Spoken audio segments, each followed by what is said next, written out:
the MLB Gambling Podcast on the Sports Gambling Podcast Network is brought to you by Edge Boost. Edge Boost enables you to double your bet with no interest. Go to sportsgamblingpodcast.com/edge to get started today.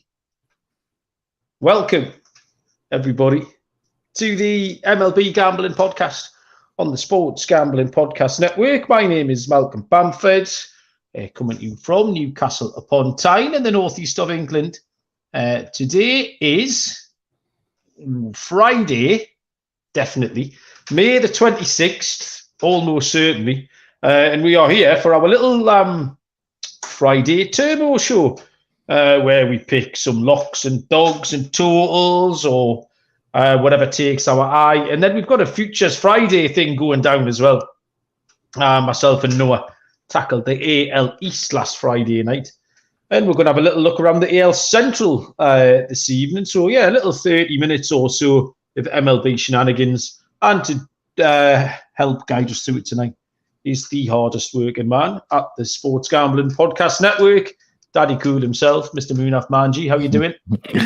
I'm doing well, Malcolm. Glad to be here with you. Yeah, Friday episodes usually we're a little more relaxed. We, kind of kick our feet up, give out some picks, and then we started doing Futures Friday for the episodes on Friday, obviously, to kind of take a look at some of the divisions and maybe some player market futures as we kind of go along every single week. But yeah, we'll talk about the AL Central today, like you mentioned, and then we'll get into our picks as well, man. How's everything going with you?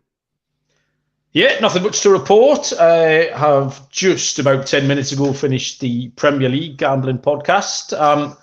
So it's the last games of the weekend on Sunday. It's a little bit like sort of week 18 of the NFL, where all the games start at the same time to avoid any collusion. So there's all 10 games take place on Sunday afternoon.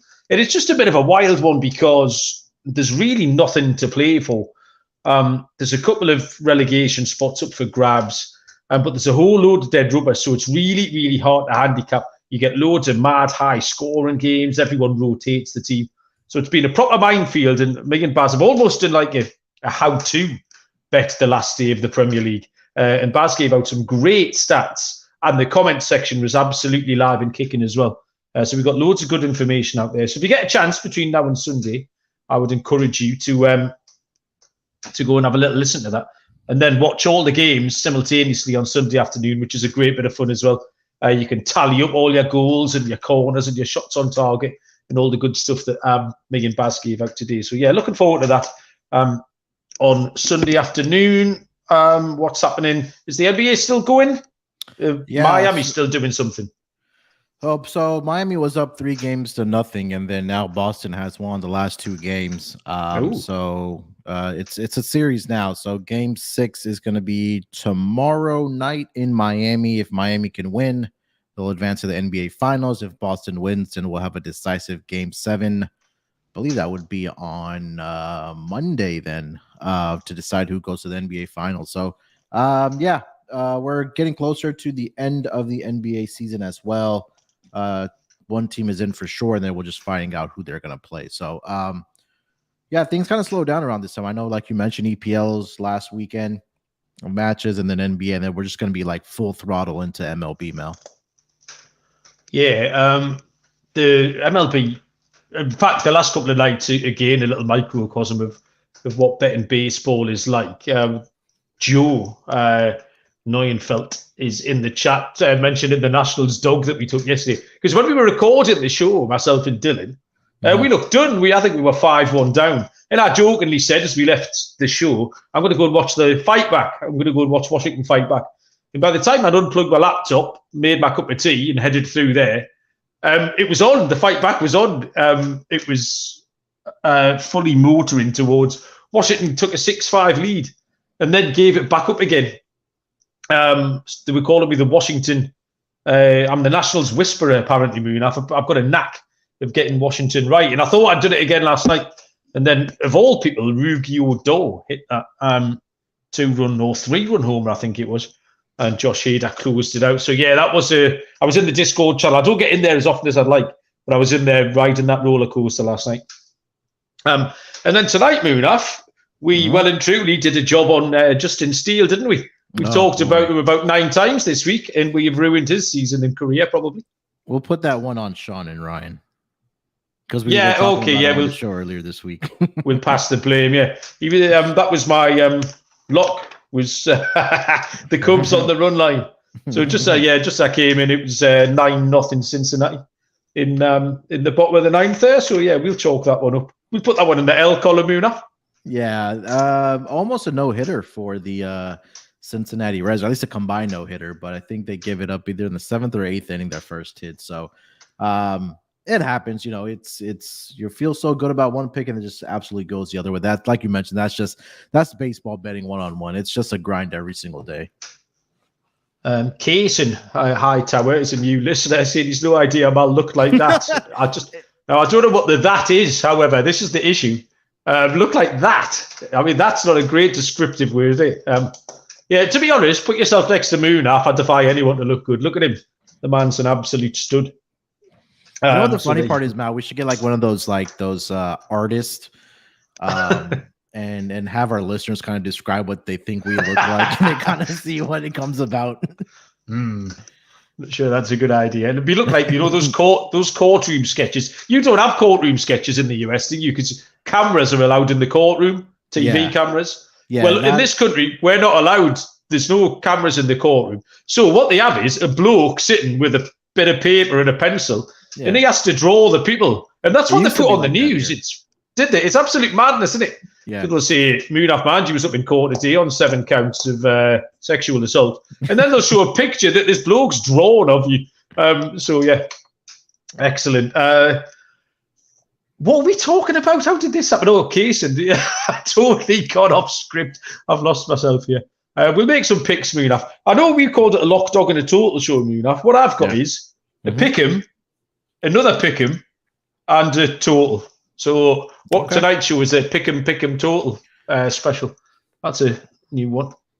Yeah, some of the ones that I did like when we get into the picks, the line moved, so I had to kind of rearrange it myself. But that's kind of the beauty of our show is that we do it almost 24 hours early. Yeah. Depending on the day of the week, obviously, and the lines move significantly. So that's what we kind of preach. I know people work and things like that, but come join us in the chat on live and on YouTube, so you can take advantage of some of these lines that come out early.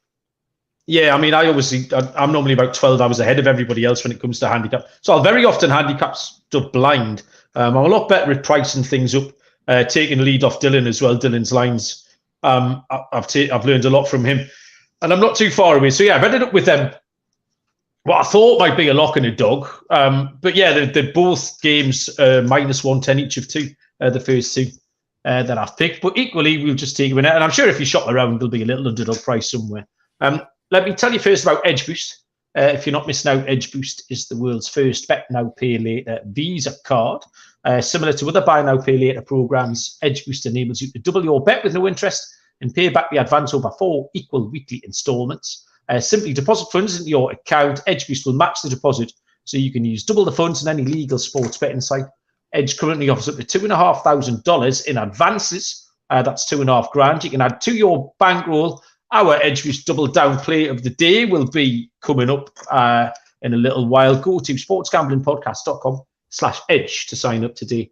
That's sportsgamblingpodcast.com/edge. Must be 21 years or older to use. Only valid in legal gambling states. Problem gambling? Call 1-800-GAMBLER. The comments are flying past the screen so fast I can't even keep up tonight. A lot of new faces. Shek's in here. Lisham's in there. And I can't. We need a nickname for Sophia. I got on with you. I just need a nickname for him. Serial's turned up as well. So, Munaf, do you want to lead off, or would you like me to get on base and then you can bring me home? You're the cleanup batter, so you can bring me home. I'll start. Where do you want to start? You want to start with our lock, total, dog? Pick 'em. Pick 'em. All right, let's start with our Let's start with our total. Let's start with totals first. I'm going to go over to the game between the Brewers and the Giants on Saturday. We have Corbin Burns and Logan Webb on the mound for their respective teams. And I'm going to take the under 7.5 in this game. Like I mentioned, Corbin Burnes, he's on the mound for the Brewers. He's coming off the worst start of the season, and that was against Houston Astros. We know that when healthy, they are one of the best offenses, if not the best offense in the entire MLB. But outside of that start, Mal, Burnes has been really solid at home for the Brewers. He is 2-1 with the 4.76 ERA. But again, he's allowed 14 earned runs in 26 1/3 innings pitched, but 5 of those earned runs came in that last start against the Astros. Burnes as a starter since the 2021 season against the San Francisco Giants has had a lot of success. He's 2-1 with a 1.32 ERA, 54 strikeouts in those 6 starts against the Giants in that span, and 5 out of those 6 starts haven't seen more than 6 runs combined in those games. And then Logan Webb on the mound, like I mentioned, for the San Francisco Giants. Got off to a little bit of a rough start, but he's been really good over the last 5 starts for the San Francisco Giants. He is 2-1 with a 1.57 ERA over the last 5 games.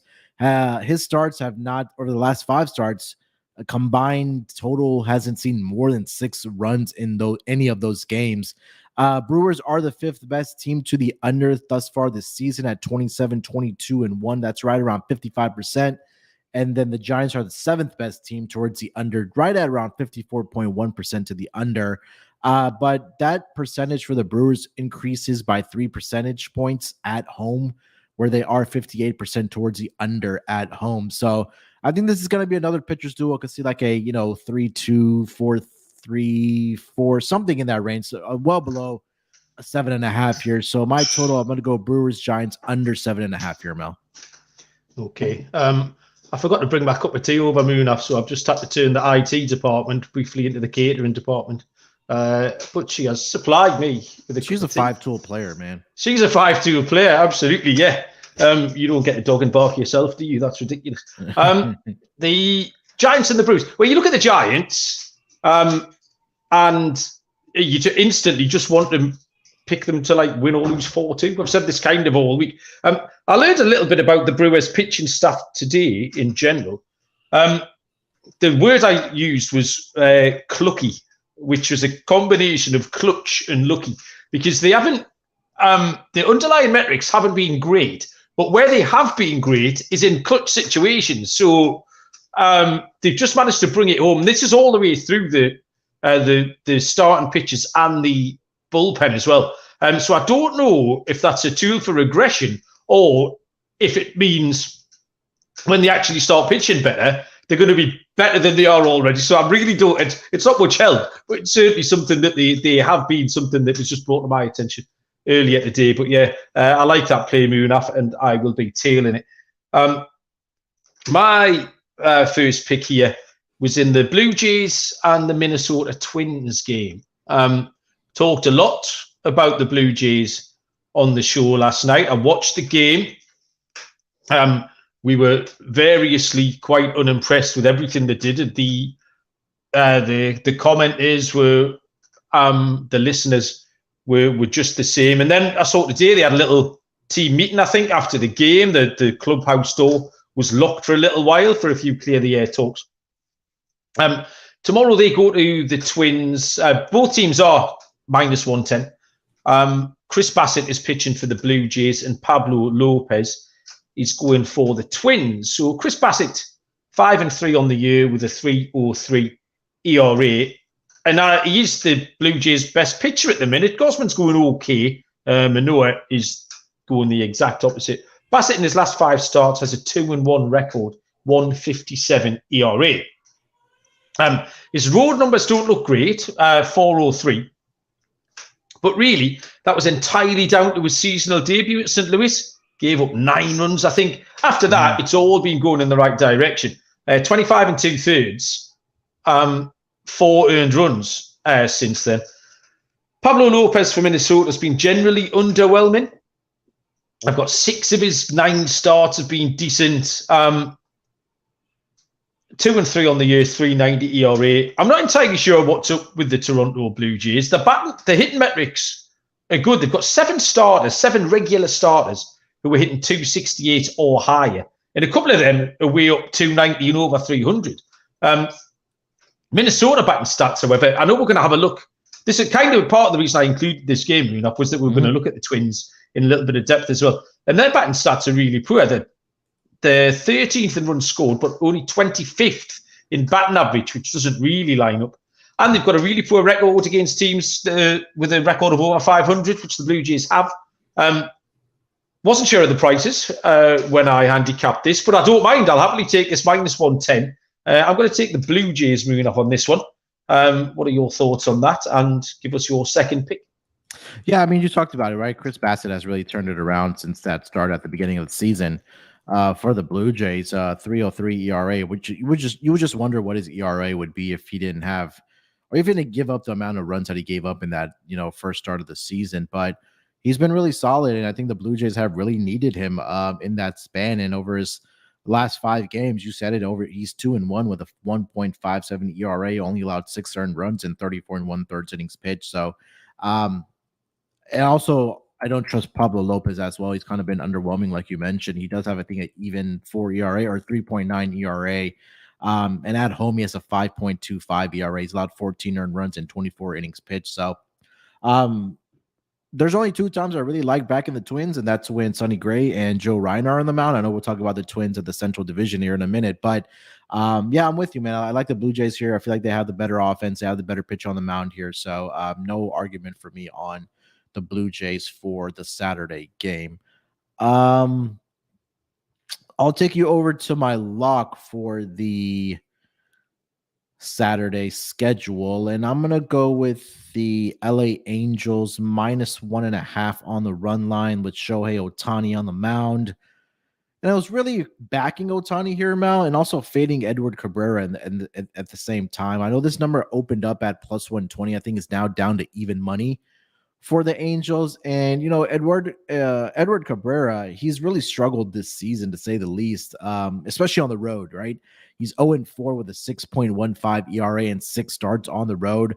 And all 4 of the losses that Edward Cabrera has taken have been by 2 or more runs for the Marlins. Marlins on the road this season, 11-15 straight up. And I've talked a lot about when I want to back Ohtani when he's on the mound, it's when he's pitching at home in Angel Stadium. In his career at home, Ohtani is 18-6 with a 2.08 ERA. Thus far this season at home at Angel Stadium, Ohtani is 3-1 with a 2.45 ERA. And he does have one career start against the Marlins. I think this was a couple seasons ago, so it might not really be relevant, but he did have a good outing in that start. 7 innings pitched. He only allowed 2 hits and struck out 10 batters. And Angels at home this season are 15-10. So we've talked also about how many walks Edward Cabrera does give up. This is not a team that you want to give up walks to, right? Especially when you have guys like Anthony Rendon and Mike Trout and Shohei Ohtani and Tyler Ward. Guys that can really hit the ball, and you don't want to make these mistakes. But I think he's going to do that. I think at even money right now for Angels on the run line at minus 1.5, I'm going to take them as my lock here, Mel. Well, maybe, Munaf, we should have talked about our picks before the game, because I've got the same game here for my total, though. So it's okay. We can both still win. The total in this one is set at 7.5. And I like the over. Now, obviously, you've just taken us through a lot of the numbers, but the standout indicators for me were Cabrera is quite consistent. That doesn't mean he's good, but he's quite consistent. He'll pitch 5 innings, he'll give up 3 or 4 runs. 0-4 on the road, 6.15 ERA. So you can expect the Angels to get amongst Cabrera a little bit. Kind of hinges on what Ohtani can do. Pitched well against Minnesota last time.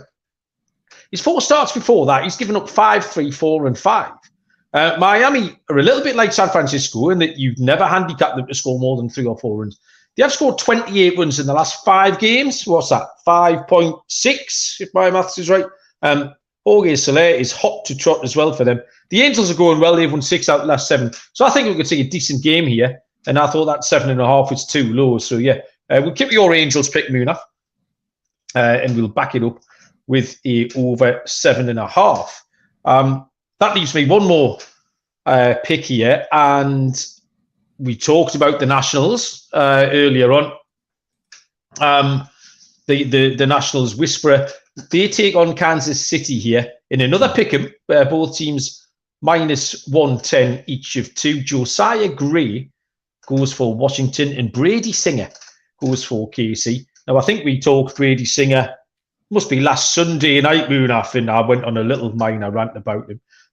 He's 3-4 on the year with a 7.48 ERA. Still sitting on the bench in our TJFBI team for some reason. If Noah's listening, I'll be chopping him this week, whether you like it or not. He's really bad, to say the least. Yeah, I mean, but he was in the WBC team, and I expected some half decent things. He's had 2 good starts. 4 out of the 10 starts has been okay. He walks far too many batters. He's got an 8.46 ERA in his last 5. He's just, terrible. The Royals are terrible, 7-19 at home. Josiah Gray is a pitcher I really, really like, and him and the Nationals have been going along quite nicely. Gray's 4-5 with a 2.65 ERA, but that's 2.40 in his last 5 starts. It's 2.21 on the road. And Washington have won 4 of his last 6 starts. Only once in his last 9 has he given up more than 1 earned run as well. Washington, we said last night, were the 11-11 on the month, I think. Before they did lose that game last night, actually. Yeah, they were 11-11 in the month of May. Dropped 1 a little bit unfortunately last night. And 3 of those last 4 Josiah Gray wins covered the run line as well. So if I could throw the Washington run line out as a dog play.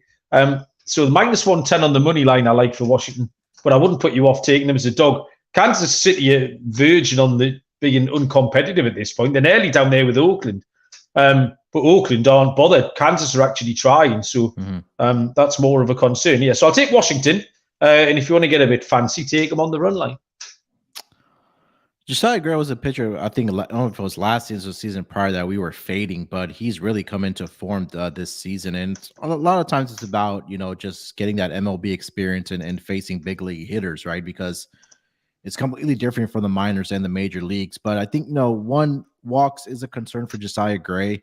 But again, he's done really well. He had that 1 bad start to start the season against the Atlanta Braves. But other than that, he hasn't allowed more than 3 earned runs in the other 9 starts. So on the season, he's allowed a total of 17 earned runs. 5 of those came in that first game. So he's only allowed 12 earned runs in the next 9 starts of that first start. So he's been in really good form. And again, like you mentioned, it's really just a fade of Brady Singer, man. I mean, at home so far this season, Mal, he's 1-3 with a 7.85 ERA. I want to say they've lost 5 out of the 6 starts that he's made at home this season. I think 4 of the 6, but you could chop this up in a different way as well. You could probably take the first 5 inning money line as well. But Kansas City's bullpen is also the 4th worst in the entire MLB. They're tied with the Texas Rangers with a team bullpen ERA of 4.74. So, we know that these national teams can be competitive. We saw it yesterday, like you mentioned, against the Padres, where they fought back to get back into the game until they gave it up. But they're one of these pesky teams, and I like the better pitcher here in Josiah Gray. So I think you got to continue fading Brady Singer here. Nice. And you got one more pick there, Muna? Yeah, I have one more. I have my dog left for the day. You want to take an ad break, or you want me to get into it? Yeah, you do that, and we'll take a little break before we tackle that division. Okay. All right. So for my dog of the day, I am going to take the Tampa Bay's run line here. And this one's really juicy. Minus 1.5 around plus 170. I see plus 175. So it is going to be Tyler Glass now. I think this is going to be his first start this season, if I'm not mistaken. And he's going up against Clayton Kershaw in this matchup. Now, I know Kershaw got off to a really good start for the LA Dodgers, but the Tampa Bay Rays are one of the best hitting teams against left-handed pitching, and I'll quickly dive into these numbers here. So They're number 1 in WRC plus and slugging percentage against left-handed pitching, and they're number 2 in team batting average and OPS against left-handed pitching, and number 3 in on-base percentage.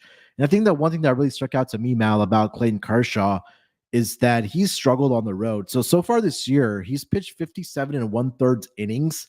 He's allowed a total of 19 earned runs. 16 of those 19 earned runs have actually come on the road this season. So he's been phenomenal at Dodger Stadium. On the road is where he's kind of getting into trouble for the Dodgers. Rays also, like I mentioned, because they are so good against left-handed pitching pitchers, they are 8-2 this season against left-handed pitching. And in interleague games like this one they're also 11-4 in that span. So I think that the Rays will be able to put up runs here. I know that it'll probably be a couple innings for Glasnow just to kind of get his feet wet. But this Tampa Bay bullpen is also deep thus far this season. They are one of the better ones in this entire league so far this season. So I'm going to take the Tampa Bay Rays here on the run line, -1.5. This will be around +170, +175. So definitely shop around for the best number. Yeah, there's been quite a lot of noise about kind of fading the Rays recently. But I'm just not there. I just think they're going to kick on again. Because I still can't really wrap my head around Baltimore. So yeah, we'll see how it pans out. I'll tell you about Shady Rays. Teamed up with SGPN for Shady May. You'll get an amazing 50% off with a chance to win $500. Shady Rays have got you covered from the sun to the slopes with their premium polarized shades, snow goggles, etc. Durable frames and clear optics for everything you're doing outdoors as the summer approaches.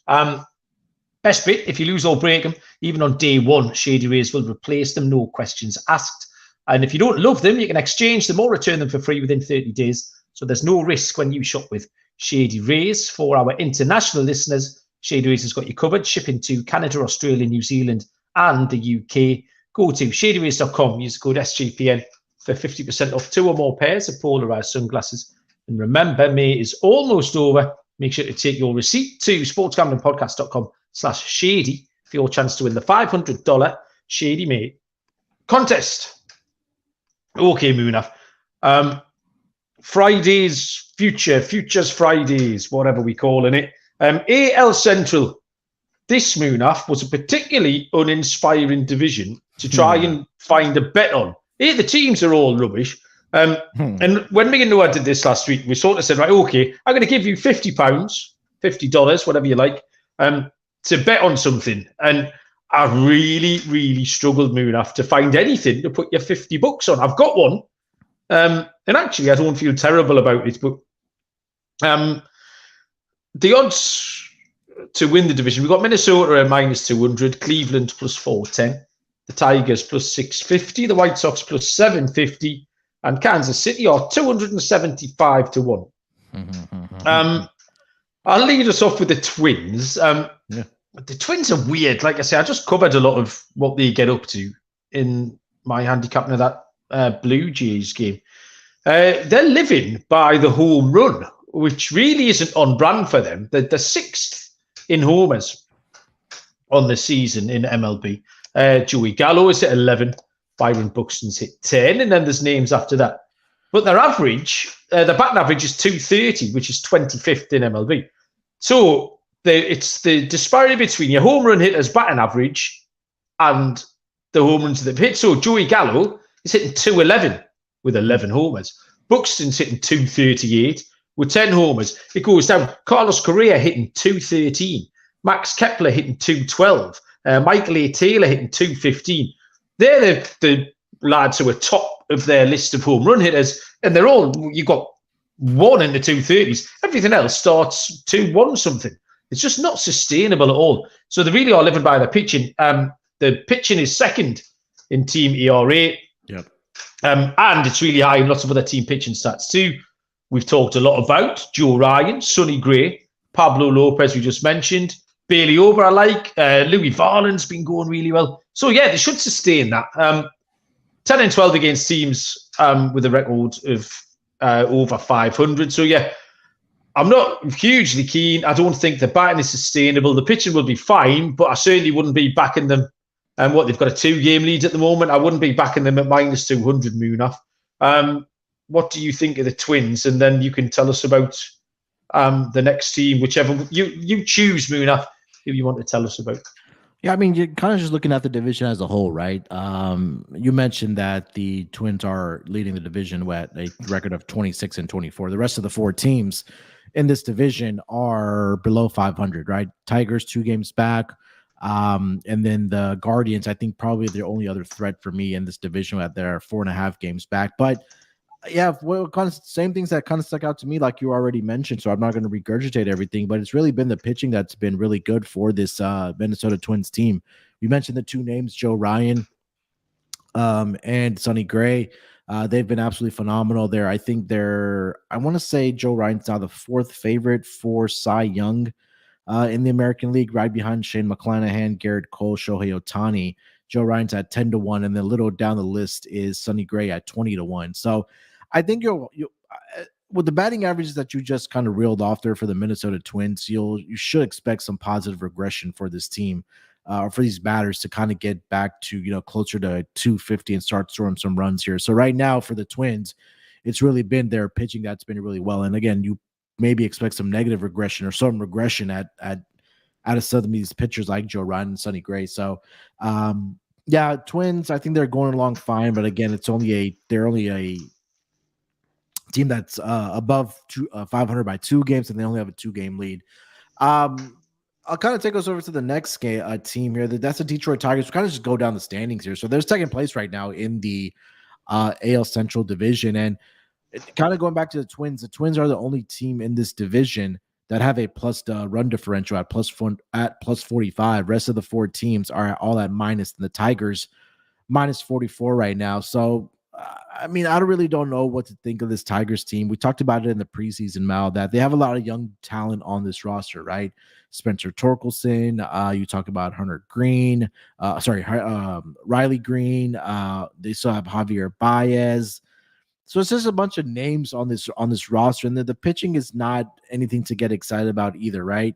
Your best pitcher right now is Eduardo Rodriguez, who's 4-4. He has a 2.19 ERA, but I don't want to say that they made a mistake giving Javi Baez that big contract, but there was a moment earlier, we talked about this with Noah as well, where AJ Hinch benched Javi Baez, I think, for not fully running down the first base line or something like that. I don't quite remember what it was, but you kind of take a look at their team ERA as starters. Trying to find them on the list here. Where are they? Detroit. I mean, they're below league average. They have a team ERA of 4.35. And I think it's only really that good because of Eduardo Rodriguez, like I mentioned, who has a 2.19 ERA. But everybody else in this team, or at least this pitching rotation, they're not getting it done right now. So I don't think they're going to win this division. I think they're going to regress even more. I wouldn't be surprised if they do finish up at the 4th team in this division, right down there with the Kansas City Royals. They're playing 500 ball right now, but nothing really excites me about this Tigers team right now. They do have, like I mentioned, great young talent, but I think it's still taking some time for those guys to develop. Yeah, I've enjoyed watching them. They've been quite good fun because they've been winning at underdog prices, and they've got some players that I like as well. Further down the starting rotation, I like Matt Boyd, I like Michael Lorenzen. Noah, the last couple of years, has turned us on to Alex Faedo and Joey Wentz as well. You mentioned Erod. I think he might be a trade candidate. I think they might move him on. And that'll be the end of that for Detroit. The batting stats aren't very good. They're doing all right. Akil Baddoo is a player, I think, if you're in a fantasy league, he will almost certainly be on waivers. And he's been doing some bits that tell me he could have a decent second half of the season. But yeah, it's a poor price. Certainly won't be backing them at plus 650. Next up would be the Cleveland Guardians, who are plus 410 at the moment. They are 4 games back of Minnesota. And they are also surviving on their pitching. Again, the start rotation and the bullpen's been good. And really, it's been Shane Bieber who's been okay, and then some of the young lads they've called up, Logan Allen and is it Tanner Beebe? But not an awful lot else. And the batting's terrible. Like the 28th in OBP, 30th in slugging, 30th in home runs and ribbies. Jose Ramirez, the star player's only hitting 266, which for him is around about 40 points beneath what he normally hits, with 6 home runs. And Cleveland were okay last year, and everyone talked about how they played the game. A little bit of small ball, and it just hasn't happened this year for them. And I'm just not hopeful that it really can. So Cleveland, I wouldn't be interested in at all, Munaf. Yeah, again, like you mentioned, it's offense again for this team. I think that's kind of the theme of this division for the AL Central. Cleveland last year, they got it done in this division where they wanted, got to the playoffs, eventually fell short. But I feel like this team is the Milwaukee Brewers of the American League, where they have some great pitching, or they do have some good arms, but they're not able to score enough runs. And I think that Jose Ramirez needs to get some help on that offense for this team to produce runs, because despite them being in third place and being 4.5 games out, they are the team that has the least amount of runs scored in this entire division at only 169. Even these Kansas City Royals have scored 29 more runs in this team. So they're only 4.5 games back, but again, you couldn't put me off that they may add another bat if they need to come trade deadline. So I think for me, Mal, if there's one team that I would want to back right now that I could see have some positive regression, I think that would be the Cleveland Guardians, despite them being only 4.5 games out of the division and 7 games below 500. We'll quickly go over to the White Sox here, Mal. This team has just been riddled by just injuries, and it's kind of been the theme for this team. Dylan Cease, we can start with the pitching.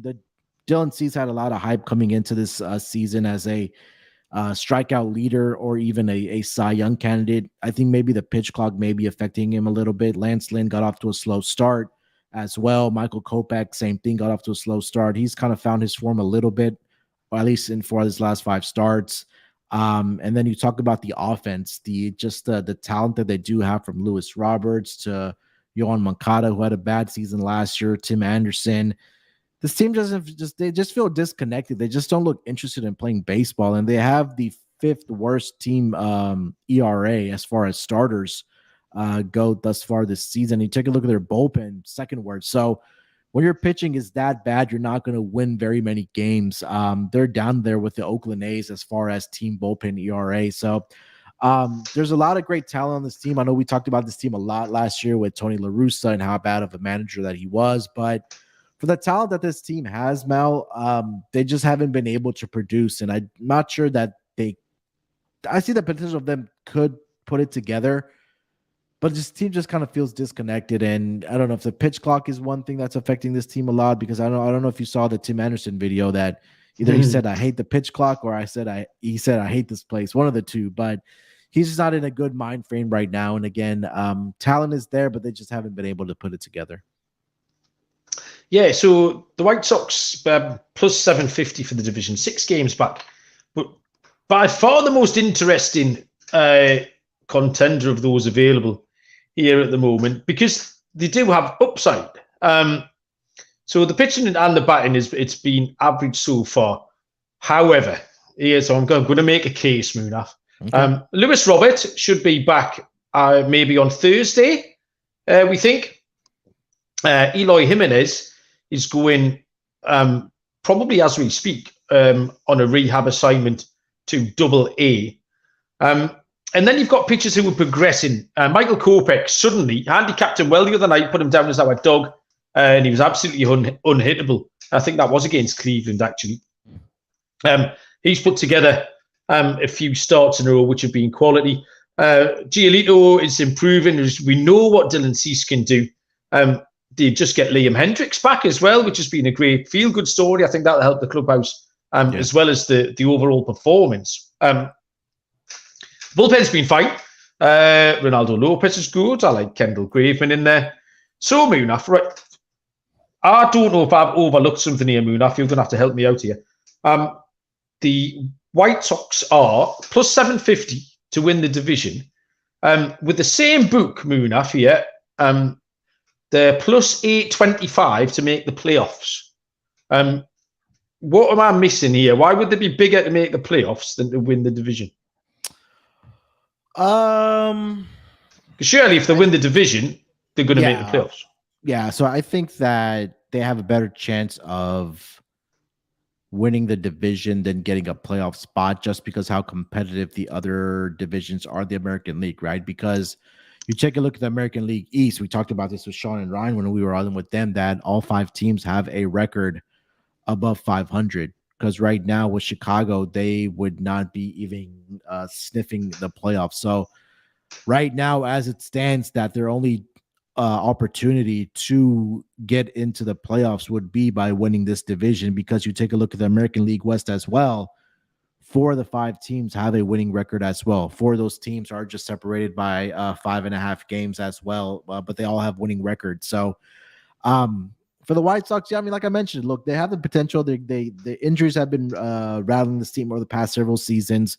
Guys like Eloy Jimenez, Luis Roberts being in and out of the lineup, Tim Anderson as well. You know, he has his IL stings throughout the season as well. So the batting has a lot of potential. It's just, like you mentioned, that the pitching needs to start moving in the right direction. And I think that has started with Michael Kopech.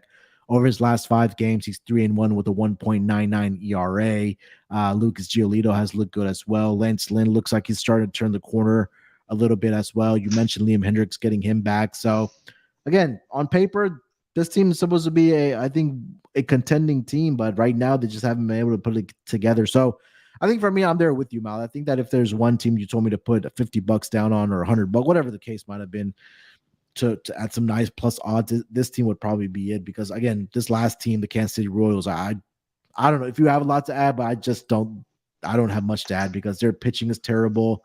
They're not able to win home games.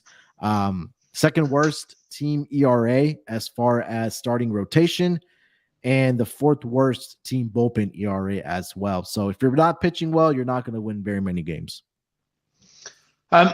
Yeah, so I think that plus 825 on the White Sox to make the playoffs would be where, going to my head, where I would throw my $50. Because obviously if they win the division, you wouldn't take, there's no point taking the plus 750 for them to win the division, because at that point they are going to make the playoffs. So plus 825 I think is absolutely live. Kansas City, there's no real point in talking about them. They've got a couple of fun players, effectively, is all I wrote down on them. Someone in the chat earlier on mentioned Vinny Pasquantino, the Pasquatch. You notice, Munaf, I've got a Sasquatch on my cup. Look, you see? Can you see him? Nicely done. I made that. Yeah, I see it. Can you see? That? I made that, yeah. I see it. Yeah, I'll tell you the full story if you want. This is great radio for anyone who's catching up lately, right? So this is me, right? Can you see me? Yes, I see you. Yeah, and what I'm doing, Munaf. You did a very good job of your skin tone there, because I can barely see it. Pale blue. What I was actually looking at, Munaf, was the Loch Ness Monster, as you can see here. But what I didn't notice in the background was that there was a Sasquatch there the whole time. And I've even, if you look at the bottom, signed it, MB 2017. So there you go. I'm a 47-year-old man, Munaf. So I like Vinny Pasquantino. Sal Perez is good. Aroldis Chapman's been good. The rest of them are shite. Anything you want to tell us about Kansas City? No, Kaysen was the one that mentioned in the comments that by the time those 2 players will be good, they'll be Bartolo Colon's agent.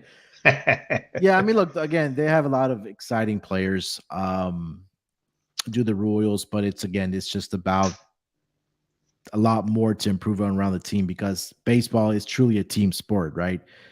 Talk about defense, talk about offense, talk about pitching, talk about bullpen. It all has to come together for you to be a really good team. So, not much for me to add. Maybe they're a couple of years away still from contending, at least in the AL Central Division. Because currently right now, Mal, their record is currently sitting at 15-36. They're 7-19 at home, 8-17 on the road, minus 73 run differential, which is the 2nd worst in the American League. Only to the Oakland A's, who have a minus 184 run differential. So that kind of tells you where this team is at right now. Yeah, exactly right, mate.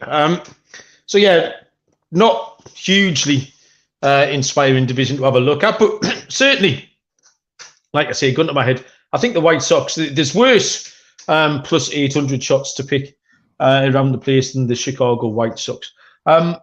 Munaf, anything else you want to talk about before we let the people go and get on with their weekend? No, I think that's pretty much it. Like you mentioned, if you haven't gotten over to the Premier League show last weekend of the matches, go and check out Mal and Boz there. Just absolutely killing it all season. We'll be back probably Sunday night to talk about the Monday games. And we're just going to continue chugging along for the MLB season. Yes, 100% right, Munaf. Appreciate everyone getting involved. It was busy again tonight. We had a good crowd in there.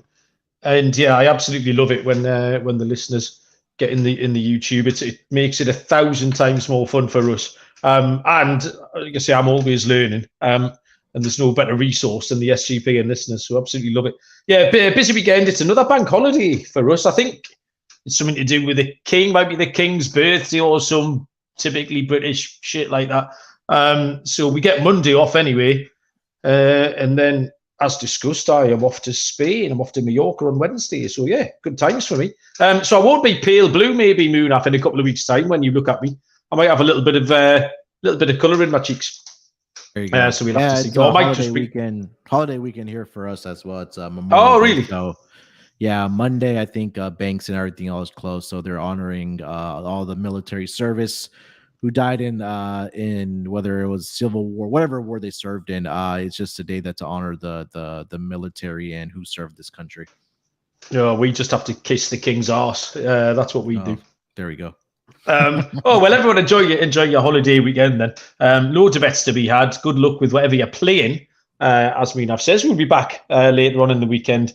Look forward to seeing everyone then. Have a great time, everyone. Good luck, and we'll see you down the road. Cheers.